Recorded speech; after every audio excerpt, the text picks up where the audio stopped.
Hello friends, स्वागत है आपका आज के न्यूज़ अपडेट में। न्यूज़ अपडेट स्टार्ट करने से पहले डिस्क्लेमर, हम आपको कोई भी फाइनेंशियल एडवाइस नहीं दे रहे हैं। क्रिप्टो में इन्वेस्टमेंट आपको अपनी एनालिसिस के बाद ही करनी है, क्योंकि प्रॉफिट और लॉस आपका अपना होगा और ये मार्केट रिस्की है, तो अच्छे से समझिए, उसके बाद ही इन्वेस्टमेंट करिए। तो चलिए चलते हैं न्यूज़ अपडेट की तरफ। तो न्यूज़ अपडेट में सबसे पहले जो न्यूज़ कवर कर रहे हैं वो है बिटकॉइन की वैल्यू की। तो अब यहाँ पर बिटकॉइन ने 67,000 का जो आंकड़ा था उसको लूज कर दिया। जैसे कि हमने कल बताया था, अगर वो लूज नहीं होता तो हम देख सकते थे 98,000 तक की रैली। लेकिन अब यहाँ पर कहा यह जा रहा है कि भाई 67 लूज हो गया है, लेकिन अगर ये और ज्यादा गिरता है, थोड़ा सा 65 या 64 तक जाता है, तो दैट मीन्स ये एक हेल्दी करेक्शन भी हो सकती है। और अगर ये ऐसा होता है तो 70,000 का जो आंकड़ा है उसके बाद यहाँ पर बिटकॉइन उसके लिए टारगेट करेगा। और अब ये जो अगर इस न्यूज़ की माने, तो इस एनालिसिस की माने, तो हल्की सी करेक्शन और देखने को मिल सकती है बिटकॉइन में। और उसके बाद बिटकॉइन जो है वो अपना 70,000 का जो आंकड़ा है उसको ले जाने के लिए, उसको ऊपर क्रॉस करने के लिए कोशिश करेगा।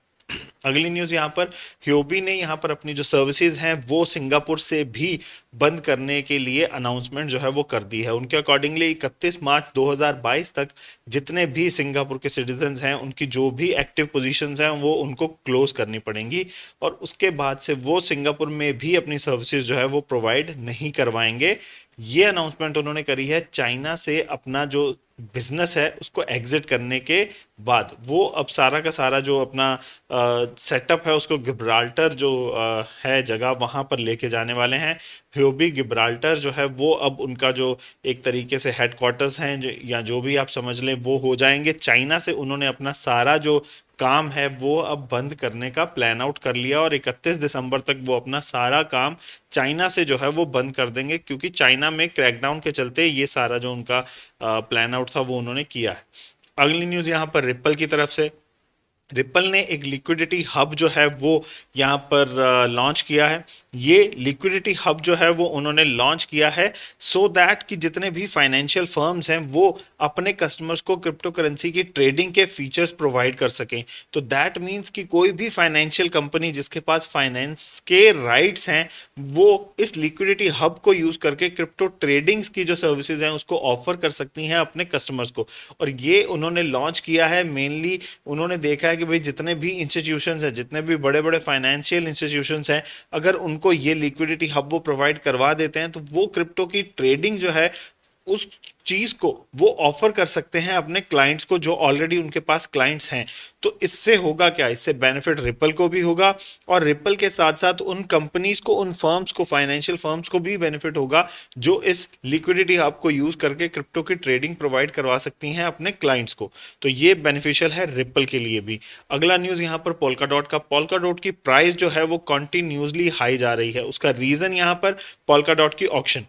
अब पोल्का डॉट की ऑक्शन अगर आप में से भी किसी ने पार्टिसिपेट किया होगा तो आपको पता है कि करीब करीब यहाँ पर 2 साल या 2 साल से ऊपर ही शायद जो आपका पोल्का डॉट है उसको आपको स्टेक करना पड़ेगा इस ऑक्शन के लिए, और उसके बाद आपको उस स्टेकिंग का रिवॉर्ड मिलेगा। और साथ ही साथ अगर जो भी आपने ऑक्शन में सिलेक्ट किया है, जिस भी प्रोजेक्ट को, अगर वो जीतता है तो आपको उसमें भी रिवॉर्ड मिलेगा।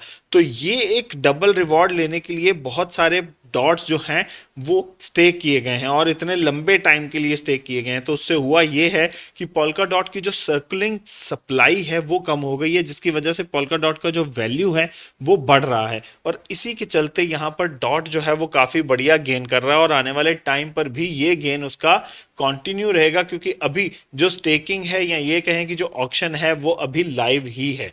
तो ये बेनिफिशियल हो रही है डॉट के लिए और डॉट के यूजर्स के लिए भी। अब अगला जो इंटरनेशनल जो चेस फेडरेशन है अगर बात करें, तो वो पहला ऐसा ग्लोबल स्पोर्ट्स एसोसिएशन बन गया है जो अपनी ओन एनएफटी मार्केट प्लेस निकाल रहा है।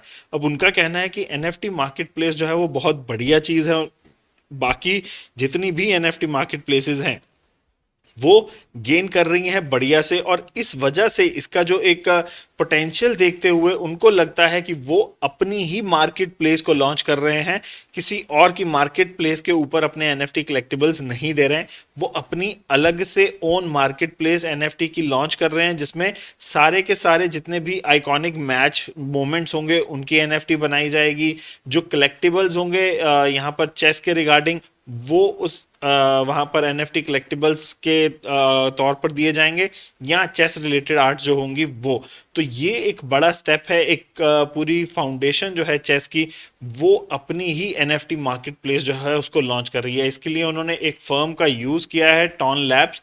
तो टॉन लैब्स जो कि फ्री टॉन नेटवर्क उन्होंने रीब्रांड अपना किया था एवर स्केल पे, तो उसको यूज करके वो अपना चेस एनएफटी मार्केट प्लेस जो है उसको लॉन्च करने वाले हैं। अगली न्यूज की बात करें, इथीरियम 2.0 के नोड काउंट्स में ड्रॉप आया है। इसका क्या मतलब है? इसका मतलब ये है कि इथीरियम 2.0 के ऊपर स्टेक करने के लिए मिनिमम किसी भी बंदे के पास अगर उसको वैलिडेटर बनना है तो 32 इथीरियम होने जरूरी थे। तो दैट मीन्स अगर आप वैलिडेटर बनना चाहते हैं तो आपको 32 इथीरियम अपने पास रखने चाहिए थे, तभी आप उसकी एक नोड बन सकते हैं, एज अ वैलिडेटर बन सकते हैं इथीरियम 2.0 के प्लेटफॉर्म के ऊपर। लेकिन एट प्रेजेंट ये काउंट कम होता जा रहा है नोड्स का। तो पहले जो नोड्स थी वो थी 1,08,965, अब वो घटकर 1,08,949 हो गई हैं। तो ये जो एक हल्की सी गिरावट देखने को मिली है नोड्स में, उसका रीजन बताया जा रहा है इथीरियम की बढ़ती वैल्यू। क्योंकि अब अगर देखा जाए ये जो 32 इथीरियम है ये $1,53,000 बन जाते हैं, जो कि पहले सिर्फ और सिर्फ 23,000 के आसपास जो थी वैल्यू इसकी वो थी 23,600। तो पहले सिर्फ 23,600 ही आपको स्टेक करने पड़ते थे, लेकिन आज की डेट में अगर देखा जाए तो वो 1,53,000 बन जाती है वो वैल्यू। तो इस वजह से कहा जा रहा है कि ये जो वैलिडेटर बनने की वैल्यू है, या ये कहें कि जो फीस है जो आपको स्टेक करनी है, जो अमाउंट, वो काफी ज्यादा हो गई है। और इससे बेटर लोगों को बेनिफिट मिल रहा है स्पॉट में। आप ट्रेड करें, ऑल टाइम हाई पे जाता है, सेल आउट करें, थोड़ा सा डिप मिलता है, बाय इन करें। तो इस वजह से यहाँ पर जो एक वैलिडेटर की जो नोट्स थी वो कम हो रही हैं, और इससे एक और चीज जो सामने आ रही है वो ये आ रही है कि इथीरियम की भी जो सप्लाई है वो कम हो रही है। और इस वजह से भी इथीरियम का जो 6,000 का जो आंकड़ा है वो कहीं ना कहीं एक जो आप ये कह सकते हैं कि एक माइंड में है कि हाँ ये वैल्यू अचीव हो सकती है इथीरियम की। अगली न्यूज़ की बात करें तो टिम कुक ने यहाँ पर अनाउंस किया कि उन्होंने क्रिप्टो बाय किया है, लेकिन उन्होंने ये साफ तौर पर बोला है कि एप्पल जो है वो अपने पोर्टफोलियो में इसको ऐड नहीं करने वाली है क्रिप्टो को अभी तक के लिए वो जो है वो उनकी पर्सनल जो इन्वेस्टमेंट है, अपने पर्सनल उन्होंने इन्वेस्टमेंट पोर्टफोलियो में क्रिप्टो को इंक्लूड करके रखा है, ना कि वो एप्पल के पोर्टफोलियो में एड अप होगी। और इस न्यूज से इम्पैक्ट बिटकॉइन को भी पड़ा है। इससे हल्की सी जो करेक्शन है वो मार्केट में देखने को मिली है इस न्यूज अपडेट के बाद जो टिम कुक ने दिया। अगली न्यूज यहाँ पर सोलाना वेंचर्स और एलेक्सिस ओहाइन ये मिलकर $100 मिलियन का फंड यहाँ पर लगाने जा रहे हैं वेब 3.0 की ग्रोथ के ऊपर, कि जितने भी जो वेब 3.0 के प्रोजेक्ट्स यहाँ पर आ रहे हैं क्रिप्टो में या ब्लॉकचेन में, उनको यहाँ पर फंडिंग की जाएगी $100 मिलियन से सोलाना वेंचर्स और एलेक्सिस ओहाइन की तरफ से। तो ये एक मैं ये कहूँगा कि सोलाना जो है वो एट प्रेजेंट अपना जो इकोसिस्टम है उसको एक्सपैंड करने के लिए बहुत सारा पैसा जो है वो मार्केट में लगा रहा है। और इसी के चलते यहाँ पर हमने देखा है कॉन्टिन्यूसली यहाँ पर न्यूज़ आ रही है कि जो सोलाना वेंचर्स, जो सोलाना की जो नेटिव कंपनी है, वो काफ़ी पैसा मार्केट में लगा रही है, सो दैट कि ज़्यादा से ज़्यादा जो प्रोजेक्ट्स हैं वो सोलाना के ब्लॉकचेन के ऊपर आ सकें और उससे बेनिफिट सोलाना को मिल सके, सो दैट कि सोलाना का इकोसिस्टम और ज़्यादा स्ट्रांग हो जाए। अब अगली न्यूज़ यहाँ पर वही सोलाना के ऊपर ही कि ब्लॉकचेन सर्विस प्रोवाइडर जो नैनसन है वो इंटीग्रेट कर रहे हैं सोलाना का डाटा एनालिटिक्स। अब डाटा एनालिटिक्स को एड अप करने के बाद यहाँ पर जितने भी जो एक डैशबोर्ड है वो यहाँ पर मिल जाएगा, स्टैटिस्टिकल डैशबोर्ड मिलेगा क्वार्टर 1 2022 में लोगों को, कि भाई वो सारे इनसाइट और ट्रैकिंग जो है वो कर सकते हैं सोलाना की एनएफटीज के ऊपर और जो सोलाना का डीफाई इकोसिस्टम है उसके लिए। यहाँ पर इससे बेनिफिट जो है वो ये मिलेगा कि जो इकोसिस्टम है उसकी ग्रोथ जो है वो कैसे हो रही है वो बेनिफिट मिलेगा। ज्यादा जो डेवलपर्स हैं, जो यूजर्स हैं, वो भी आएंगे, जिससे क्या है कि आने वाले टाइम पर सोलाना और ज्यादा स्ट्रांग होगा। तो ये एक बेनिफिट काफी मिल रहा है सोलाना के इकोसिस्टम को। अगली न्यूज यहाँ पर, स्वीडिश जो रेगुलेटर्स हैं उन्होंने बोला है ईयू बैन लगाने पर क्रिप्टो माइनिंग।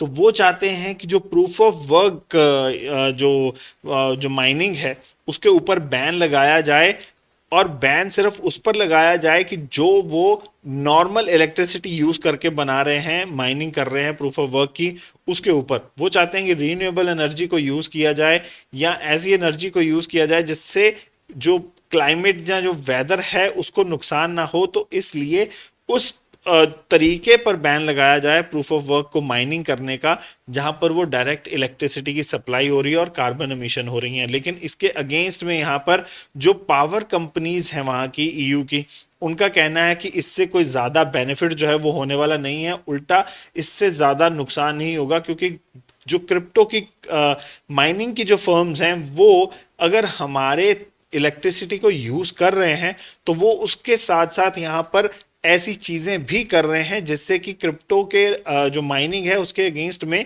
जो कार्बन एमिशन है वो इतनी ज्यादा ना हो। अगली न्यूज यहाँ पर, पॉलीगन और एल्केमी पे, इन दोनों के बीच में यहाँ पर टाई अप इंटीग्रेशन हुआ है। तो अब होगा क्या कि पॉलीगन के ऊपर जितने भी डीफाई सिस्टम्स हैं, जितने भी डीफाई प्रोजेक्ट्स हैं, वो डायरेक्ट अपनी क्रिप्टो से फिएट में जो कन्वर्जन है वो कर सकते हैं। अब इससे बेनिफिट क्या होगा कि आने वाले टाइम पर अब आपको मैटिक के ऊपर जितने भी डीफाई प्रोटोकॉल हैं उनमें एक एक्सपेंशन देखने को मिल सकती है कि अब पॉलीगन के ऊपर वो प्रोजेक्ट्स भी आ सकते हैं जो डायरेक्ट फिएट करेंसी में कन्वर्जन दे रहे होंगे। तो अब आप आने वाले टाइम पर देख पाएंगे कि भाई पॉलीगन के ब्लॉकचेन को यूज करके भी जो एक रिमिटेंस का जो फ्रेमवर्क है वो बनाया जा सकेगा। तो ये बेनिफिशियल होगा पॉलीगन के लिए भी बहुत ज्यादा और अल्केमी पे के लिए भी। अब अगली न्यूज यहां पर खत्म होती हैं। ये थी लास्ट न्यूज। तो मिलेंगे अब आपसे अगले न्यूज अपडेट में, तब तक के लिए थैंक यू वेरी मच। और चैनल को सब्सक्राइब करें, बेल नोटिफिकेशन का आइकन जरूर दबाइएगा, और उसी के साथ साथ वीडियो को भी लाइक करें अगर आपको वीडियो में न्यूज अपडेट्स पसंद आ रहे हैं तो मिलेंगे अब आपसे अगले न्यूज अपडेट में, तब तक के लिए thank you very much friends.